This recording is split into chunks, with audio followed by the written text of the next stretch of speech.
शुभ सकाळ सर्वांना. कशा आहात? बरे आहात ना? आज मी कोथिंबीर पराठे बनवत आहे. हे बघा, हा झाला आहे. हा सुद्धा लाटून ठेवलेला आहे. त्यावर तीळ लावलेले आहेत. कृती कशी करायची, साहित्य काय लागणार आहे, हे सुद्धा आपण जाणून घेणार आहोत. ओके.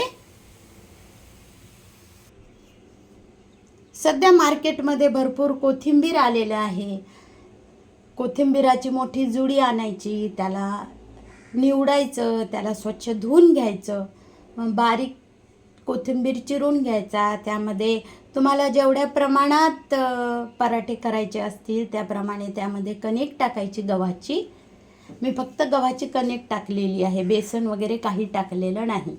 आणि बारीक चिरलेला कांदा, एक कच्चा बटाटा घेतलेला आहे, साल काढून टाकलेली आणि बारीक किसून टाकलेला, लसूण, जिरं, हिरवी मिरची याची पेस्ट टाकलेली.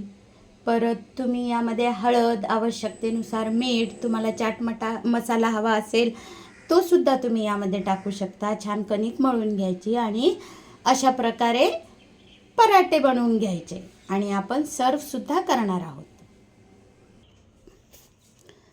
आणि तुम्ही बघू शकता मी हे पराठे सर्व केलेले आहेत. बघा, पांढरे तीळ किती छान दिसत आहेत. पौष्टिक असे कोथिंबीर पराठे. आणि त्याबरोबर पास्तासुद्धा बनवलेला आहे. फ्युजन रेसिपी म्हणालं तरी चालेल. वेस्टर्न आणि इंडियन रेसिपी.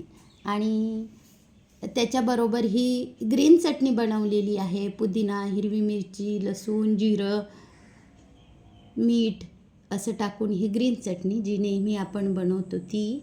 हा टोमॅटो सॉस आहे आणि सोबत ऑरेंज आणि ॲपल, काहीतरी पौष्टिकता असं. काय मग, कोथिंबीर पराठे कसे वाटले? मी सांगितलेली रेसिपी तुम्हाला आवडली असेल तर नक्कीच लाईक करा, कमेंट करा आणि तुम्हीसुद्धा नक्की करून बघा. सुटलं ना मग तोंडाला पाणी? यापुढेही मी अशीच छान रेसिपी घेऊन येईल. तोपर्यंत bye bye and take care.